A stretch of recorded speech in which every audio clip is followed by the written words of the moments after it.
네, 앞서 보신 대로 우리 예술단의 북한 평양 공연과 관련해 판문점 통일각에서 남북 실무자 회의가 열리고 있습니다. 네, 한편 한미 군 당국은 한미 연합훈련의 규모와 일정을 잠시 뒤에 발표할 예정인데요. 두 분 전문가 관련 이야기 나눠보도록 하겠습니다. 김용현 동국대 북한학과 교수 그리고 이물출 경남대 극동문제연구소 교수 모셨습니다. 안녕하십니까? 네, 안녕하십니까? 네, 10시가 지난 시간이니까 아마 지금쯤 남북 실무자 회의가 열리고 있을 것 같은데요.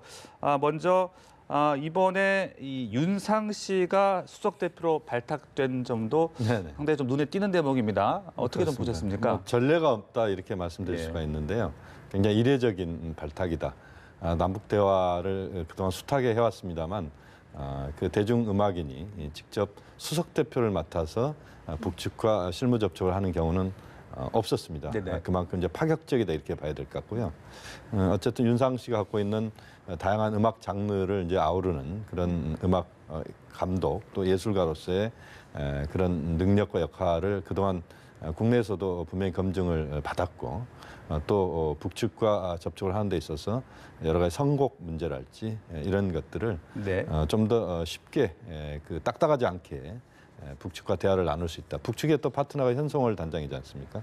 그래서 충분히 그런 이야기를 할 수 있는 인물이다 이렇게 봐야 될 것 같고 또 지금 보면 이제 같이 가는 인물들 중에서 또 박진원 그 청와대 안보실의 이제 통일비서관실의 선임 행정관이 또 같이 가는 걸로 지금 가 있습니다. 그래서 전체적으로 그 실무적인 남북관계 차원에서의 일들은 그런 선임 행정관, 박진원 선임 행정관이 이제 주로 이야기를 할 것 같고 윤상 씨는 이제 충분히 북측과의 그런 선공 문제나 이런 것들을 다루는 뭐 그렇게 본다면 상당히 파격적이지만 또 어울리는 조합이다 이렇게 볼 수도 있겠습니다. 네, 작곡가 겸 가수를 수석 대표로 발탁한 의도 교수님은 어떻게 보셨어요? 아무래도 이제 지금 다양한 그 채널을 통해서 다양한 교류가 이루어지고 있는데 예술 공연이라든지 특히 이제 체육 교류 이런 부분은 그 분야 전문가에게 한번 맡겨보겠다 그런 의도가 있어 보이고요. 특히 이제 문재인 정부의 대북 정책의 이제 큰 특징 중에 하나가 이제 앞으로 지금은 이제 당국이 앞서고 있지만은 민간 교류를 활성화하겠다는 그런 의지가 굉장히 강하거든요. 네. 그리고 사실 이제 그 윤상 씨가 이번에 그 수석 대표로 나왔지만 공식적으로 이렇게 나오기는 처음이잖아요. 그런데 지난 남북 정상회담 그러니까 2000년대 남북 정상회담이 이제 그때 열렸을 때 그때 이제 그 문화예술 공연이 활발히 열렸는데 사실 그때 비공식적으로 우리 측의 이제 가수나 예술인들이 북측하고 직접 접촉해서 그 이렇게 협상하고 조율한 그런 사례들이 꽤 많습니다. 이거는 이제 공식적으로는 이제 수석 대표가 이제 처음인 거지.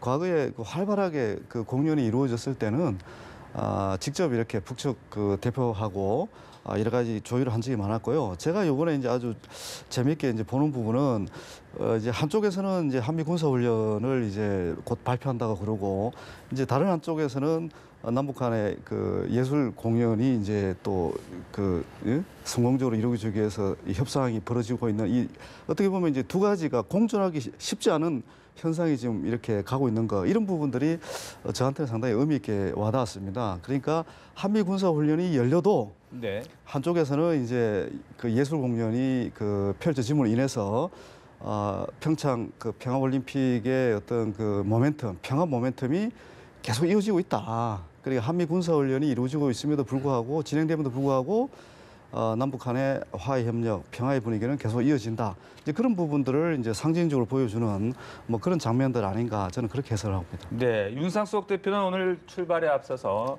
음악적인 이야기 그리고 선곡에 대한 이야기가 주가 될 것 같다라고 이야기했는데 지금 어떤 논의가 주로 이루어질까요? 제가 사실 이제 1999년에 평양에서 열렸던 그 민족통일음악회라는 데를 제가 직접 그때 가봤었거든요. 그러면서 이제 북측 실무자하고 협상하는 과정들을 제가 가까이서 지켜봤는데 역시 가장 어려운 게 선곡입니다. 그러니까 뭐 그 공연 장소라든지 뭐 그다음에 뭐 규모라든지 뭐 나머지 조명 뭐 이런 부분과 관련해서는 합의는 별로 어렵지가 않았습니다.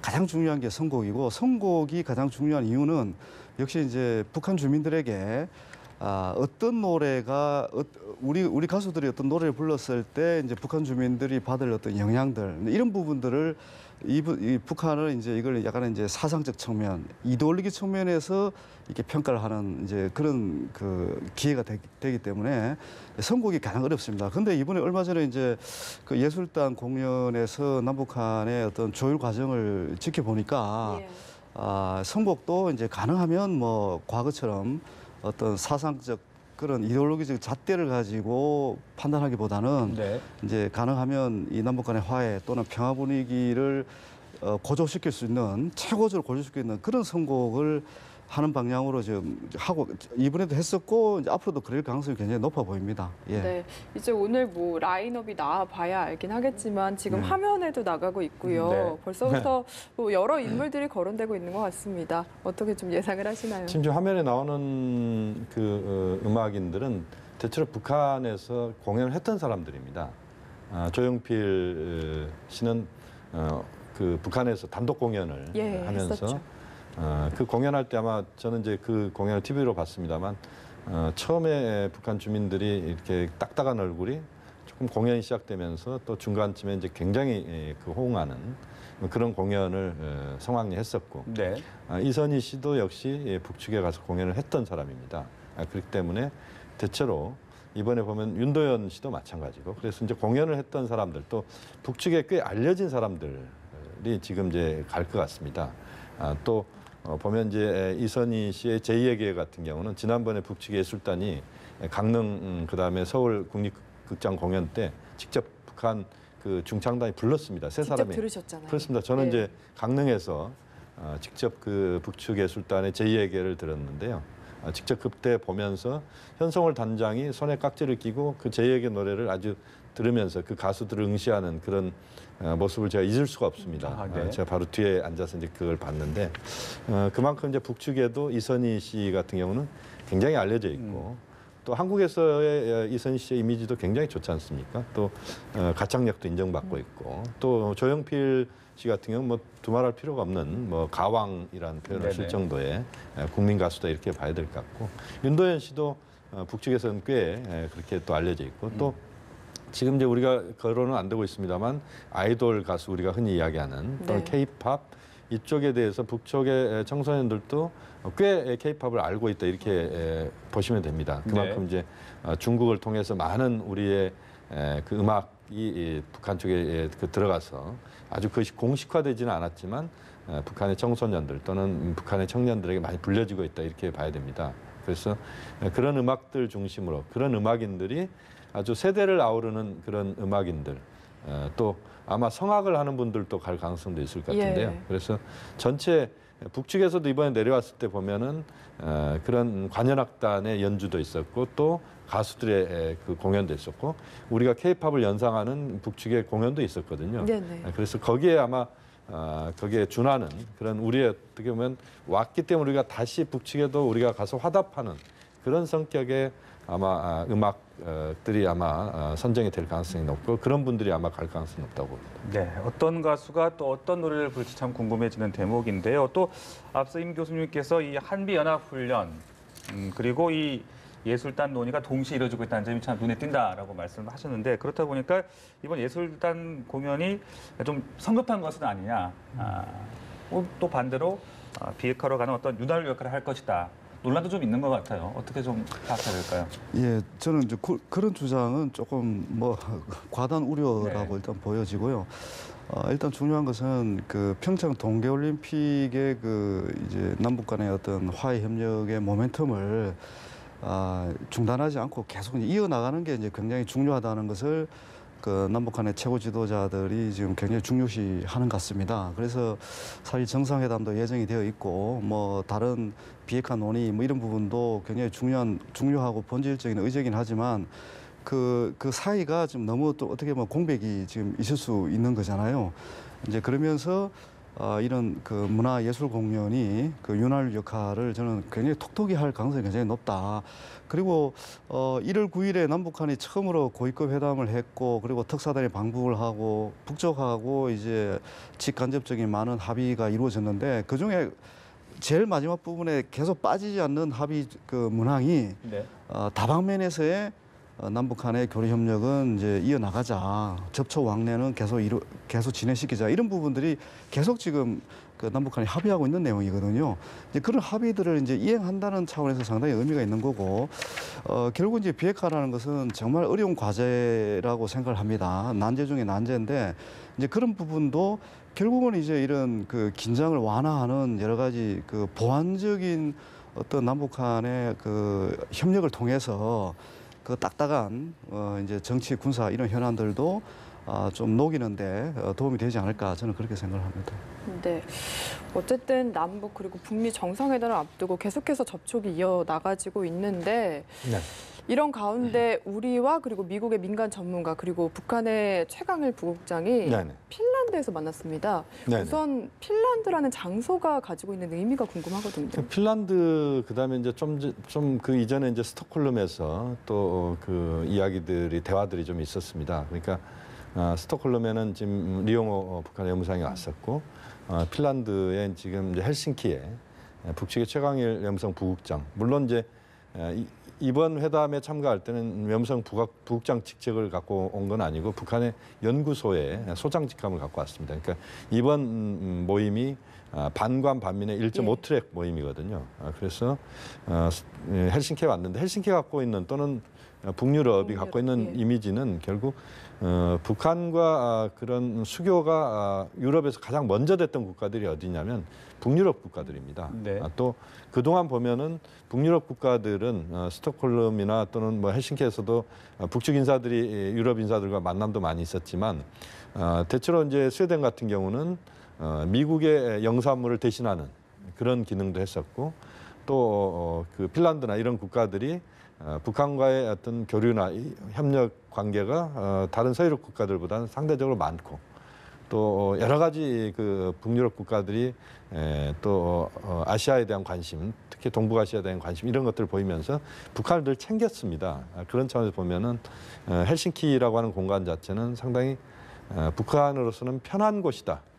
그렇기 때문에 아마 이번에 지금 이제 반관 반민의 대화가 지금 시작이 됐습니다만 북한 핵 문제를 비롯해서 남북 정상회담과 관련된 부분에서 우선은 이제 그 정부 대표는 아니지만 분위기를 좀 만들어내고, 또 북한과 우리 측 또 미국 측의 입장들을, 북미 정상회담도 열리니까 그런 입장들을 좀 사전에 어떻게 보면 좀 서로 어떻게 보면 좀 표현이 그렇습니다만 간을 보는 그런 과정들이 지금 현재 그런 1.5트랙의 형식을 통해서 이루어지고 있다, 이렇게 봐야 될 것 같고, 그동안에 이런 모임들이 과거에도 좀 있었습니다만 워낙 지금 남북 정상회담, 북미 정상회담을 지금 목전에 두고 있는 상황이기 때문에 많은 관심을 지금 받고 있고, 또 지금 백종천 세종연구소 이사장이 지금 단장인데요. 백종천 이사장은 과거에 청와대 안보실장을 했던 사람입니다. 예. 그러니까 남북 문제나 북핵 문제에 정통한 분이고, 또 거기에 간 분들이 예를 들어 신각수 전 주일대사나 신정승 전 주중대사, 이런 분들도 외교관으로서 베테랑들입니다. 또 학자들로서는 김준영 한동대 교수나 김동엽 또 경남대 극동문제연구소 교수나 그다음에 조동호 국가안보전략연구원장, 이 세 사람도 군축 문제나 또는 북핵 문제에 정통한 사람들이고, 또 북한 문제에 대한 그런 그 충분한 능력을 갖고 있는 분들이기 때문에 많은 대화를 이번에 하면서 성과를 거두는, 그러나 이게 어떤 공식 모임이 아니기 때문에 네. 이 일반적 성과라기보다는 뭔가 좀 그런 남북 정상회담, 북미 정상회담에 앞서서 뭔가 좀 분위기를 좀 만들고 좀 사전에 좀 그 멍석을 까는 뭐 그런 역할을 한다, 이렇게 보면 될 것 같습니다. 네. 네, 한미 연합훈련이 다음 달 1일부터 시작된다는 내용입니다. 저희가 잠시 전에 한미 연합훈련이 오늘 중에 자세한 내용이 공개될 것이다라는 이야기를 전해드렸는데요. 네. 올해 훈련이 예년과 유사한 규모로 진행된다는 내용이 조금 전에 전해졌습니다. 네. 김 교수님, 전반적으로 좀 어떻게 들으셨어요? 이번 한미 군사훈련은 연례적인 훈련 수준에서 한다. 네. 그러면서도 지금의 한반도 정세를 상당 부분 또 반영하고 있다 이렇게 볼 수도 있습니다. 다시 말씀드리면 지금 이제 이번 훈련이 방어적 성격의 훈련으로 지금 명확하게 정리를 하고 있고 규모나 종료 시점은 이야기를 하지는 않고 있습니다. 과거에도 이제 종료 시점을 정확하게 이야기하지는 않는 경우들이 많았는데 보면은 이제 이 규모나 이런 것을 봤을 때 지금 항공모함 전단이나 또는 미국의 전략 무기의 전개 이런 것에 대한 언급은 아직은 없습니다. 네. 그러니까 아마 이번 훈련 기간 동안에 그 전략 무기의 전개는 자제될 가능성이 상당히 높다 이렇게 전망이 됩니다. 이것은 이제 한미 정상회담, 남북 정상회담, 북미 정상회담, 특히 북미 정상회담을 의식한 부분일 것이다 이런 생각이 들고요. 또 하나는 지금 이제 이번 훈련 기간이 전체적으로 4월달 아마 5월 초에 끝날지 보통 예전 같으면 두세 달 걸립니다 이 훈련이. 그렇지만 이제 두세 달이라는 게 훈련 전체가 두세 달이 아니고 처음에 전개할 때 그러니까 그게 보름 이상 걸립니다. 그러니까 실제 이제 훈련 장소까지 미군이 들어오고 하와이나 또는 괌에서 들어오고 이런 것까지 다 포함하면 그런 시간이 있고 또 빠져나가는 것까지 해서 그게 또 한 보름 이상 걸립니다. 그러니까 실제 훈련은 석 달이라고 그러면 두 달 정도고 두 달이라고 하면 한 달밖에 안 하는 겁니다. 네. 그래서 이제 이번 훈련 같은 경우는 좀 더 그 연례적인 방어 훈련이다 이렇게 이야기를 하고 있지만 네.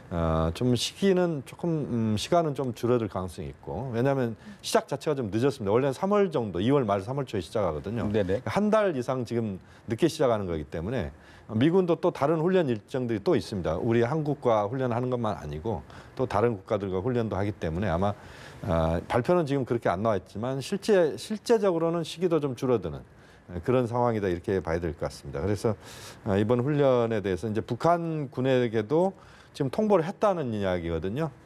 그 방어적 성격의 연례적 훈련이라고 하는 것을 이미 통보를 했고 또 북측에서도 이번 한미 훈련을 이 자체에 대해서 북한 쪽에서 아주 거부하는 이런 쪽의 입장들은 나오지 않았습니다. 지난번에 우리 측의 특사단이 북한에 갔을 때도 김정은 위원장이 여기에 대해서 아주 이것을 부정적으로 이야기하지 않았다 이렇게 보면은 이번 훈련은 그렇게 크게 무리 없이 진행되는 그래서 훈련으로 인해서 북한이 도발하거나 이런 상황은 피해가는 그런 정도는 우리가 충분히 가능한 상황이다 이렇게 봐야 될 것 네, 같습니다. 연례 훈련이라는 취지는 살리되 어떤 대북 시위적인 그런 부분으로 좀 자제했다 이렇게 보면 되겠습니까? 예, 우리 김 교수님이 아주 설명을 잘해 주신 것 같은데요. 네. 사실 군사훈련 할 때 그 북한이 아주 면밀히 모니터링을 다 합니다. 이게 시작부터 끝까지. 근데 이제 모니터링을 하면서 이번 공연의 이번 군사훈련의 성격이 어떤 거다 이런 걸 이 사람들이 이제 평가를 하는데 네. 지금 그 국방부 발표 내용으로 봐서 아마 북한 입장에서도 이 정도면 오히려 예년 수준보다 오히려 낮은 예년 수준이라면 뭐 예를 들어서 지난해 수준 같은 경우는 어떻게 보면 뭐 북한에 대한 선제 공격까지 감안한 그런 이제 군사훈련, 굉장히 공격적인 공세적 작전을 이제 훈련을 했다면 이번 같은 경우는 확실하게 이제 방어훈련이라는 것을 보여주려고 하는 그런 의도들이 이제 보여지고요. 아까도 이제 말씀드렸지만 결국 군사훈련도 이루어지지만 다른 한편에서는 남북 간의 대화 또 북미 간의 대화도 이 병행해서 이루어지고 있는 그런 국면을 우리가 이해할 필요가 있을 것 같습니다. 그런 맥락에서 이 국방 당국에서도 특히 이제 한국과 미국의 국방 당국에서도 이런 대화 흐름, 이런 대화 분위기를 이렇게 방해하지 않는, 훼손하지 않는 범위 내에서의 꼭 필요한 훈련만 이제 하는 것으로 이렇게 합의되고 이제 앞으로 이행되지 않을까 그렇게 예상을 해볼 수 있을 것 같습니다. 네, 지금 사실 지금 아까도 말씀을 해주셨지만 네. 김정은 위원장이 이해한다는 취지로 사실 사전에 이야기를 이미 했었거든요. 그런데 오늘 발표 내용을 보고 북한 측의 반응은 좀 어떨 거라고 예상을 하시나요? 저는 뭐 어느 정도 만족할 거라고 일단 보여집니다.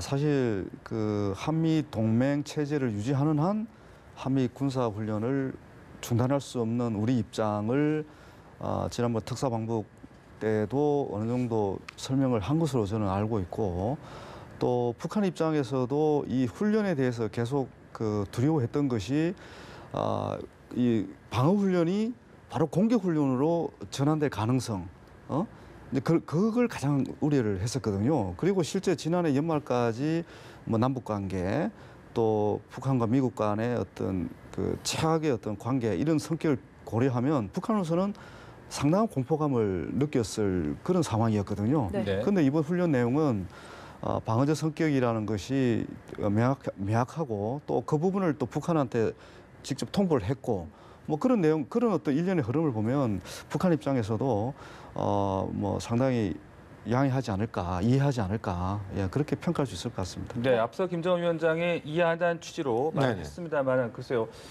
만일에 이번 훈련 발표 관련해서 북한의 어떤 비판 보도가 나올 가능성 네. 그런 부분들은 어떻게 봐야 되겠습니까? 아마 이제 그 의례적인 그런 노동신문을 통한 네. 한미 훈련에 대한 비판 가능성은 저는 분명히 가능성이 있다고 봅니다. 왜냐하면 북한 주민들에게 내부적으로 지금의 한미 훈련이 시작되는 것이 그 어떻게든 설명이 돼야 될 겁니다. 왜냐하면 한미 연합훈련 키리졸 훈련은 늘 해오던 것이기 때문에 북한 주민들도 늘 봄철만 되면 비상 상태에 늘 빠졌었거든요. 예. 그래서 그런 것들에 대해서 어쨌든 북한 주민들에게도 이런 한미 훈련을 하는데 아무 언급도 없다. 이것은 뭐 북한 주민들은 의아해할 수도 있고 그래서 아마 통상적인 수준에서의 한미 훈련에 대한 비판은 할 수도 있다고 봅니다. 그래서 이제 김정은 위원장이 이야기했던 이해한다라고 하는 것과는 좀 다른 부분입니다. 그러니까 네. 이해하는데 왜 북한이 또 노동신문에서 그런 이야기를 꺼내냐 여기에 대한 뭐 여러 가지 이야기를 할 수가 있을 것 같은데 실제 그건 좀 다른 차원이다. 그러니까 정치적 차원에서는 이번 훈련을 어느 정도 좀 이해하는 그리고 미국도 북한을 자극하는 전략 무기의 전개를 자제하는 이런 것은 어떻게 보면 그것이 서로 간에 합의가 안 됐다고 하더라도 이심전심으로 네. 또 그렇게 분위기를 끌고 가기 위해서 그렇게 만드는 부분이 분명히 있는 것이고 또 공식적으로 북한의 언론 또는 노동신문을 통해서는 이런 한미 훈련에 대해서 네. 북측은 반대한다랄지 이런 언론적 수준에서의 어떤 비판, 네. 비난 이 정도까지는 가능하다. 다만 그렇다고 해서 과거에 이제 북한은 한미 훈련이 시작되거나 또는 한미 훈련 직전에 또는 끝날 무렵에 도발을 하는 경우들이 많았었습니다. 그렇지만 이번 같은 경우는 이제 그 가능성은 거의 상대적으로 낮다. 뭐 그럴 가능성 거의 없다. 이런 점에서 이번 한미 훈련을 어떻게 넘기느냐 이게 굉장히 중요한 것 같습니다. 네. 그 전에도 늘 보면 평창 올림픽 이후에 한미 훈련을 어떻게 잘 넘기느냐. 이것이 남관계 또는 북미 관계 또는 한반도 정세를 풀어가는 데 있어서 매우 중요한 그런 그 방향이 될 것이다, 방향타이 될 것이다 이렇게 이야기를 많이 해왔는데요. 이제 그런 점에서도 보면은 이번 우리 측의 발표 내용과 또 북측이 이제 반응을 아직 내놓지는 않았습니다만 네. 크게 무리 없이 남북 정상회담, 북미 정상회담으로 가는 그런 길목에서 의례적이고 연례적인 훈련에 대한 이해 뭐 이런 정도로 우리가 판단을 하면 큰 무리는 없을 것 같습니다. 네, 알겠습니다. 오늘 두 분 말씀 여기까지 들어보겠습니다. 지금까지 김용현 동국대 북한학과 교수 그리고 이물출 경남대 극동문제연구소 교수와 함께했습니다. 말씀 잘 들었습니다. 고맙습니다.